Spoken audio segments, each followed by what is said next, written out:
Team, who's behind that door? It's dating your food.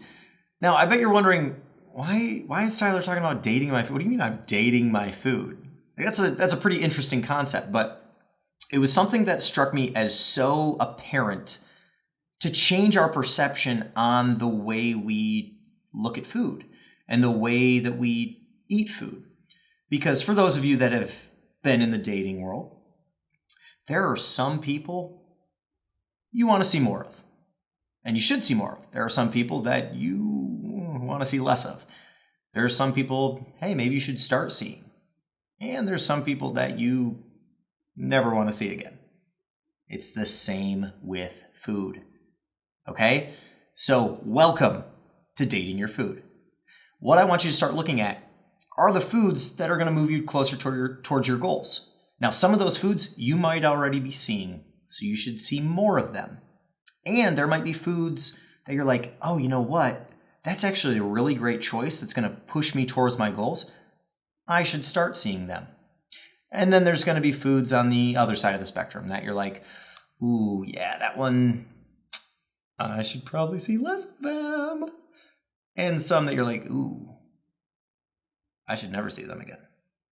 Okay? So this is where we begin dating our food. We get to experience not only different types of foods, but different relationships with them. For myself, I have not been as big into Indian or Thai cuisine. Oh my gosh, I love it.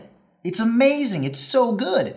And those are foods that, they're whole foods. They're minimally processed.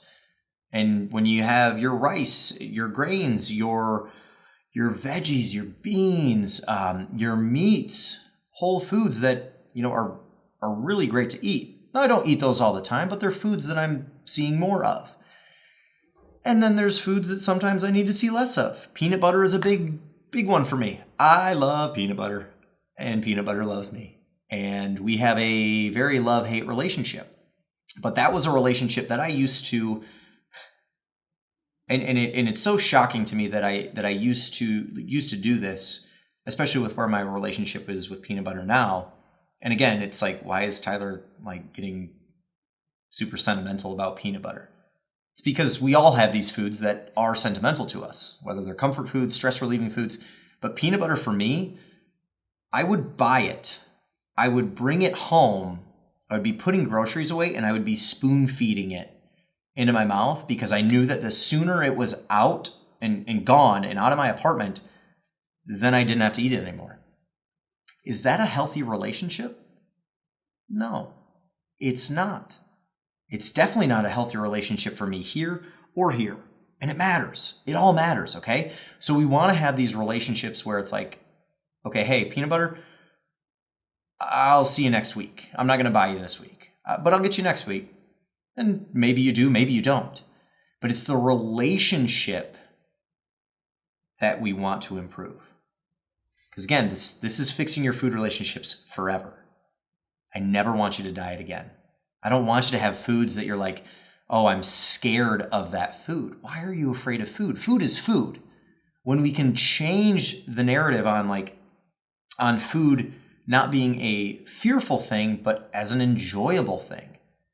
The more I've focused on savoring and satisfying, and being satiated during meals and the foods that I eat, not only the better have I felt, but the less I've been stressing about it. Our bodies carry stress very well. And some of us, I know, and I'll speak for myself, but also in looking at research too, we can carry chronic stress for years, if not longer. I got emotional talking to you all about something that happened 10 years ago. That's just part of that's part of the stress that has stayed with me. Now, do I stress out about it as much? No, but it still has a deep emotional connection with me, which is really important as we look at these relationships. So in the stoplight system, we're going to go through more of this on the foods that you should be dating.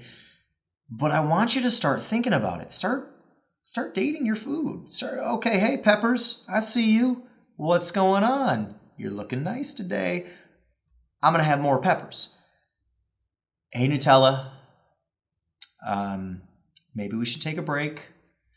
You're great, but just now isn't a good time.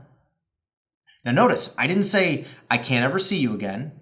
I don't want to see you ever again. It's just, hey, now it's just not a good time for me.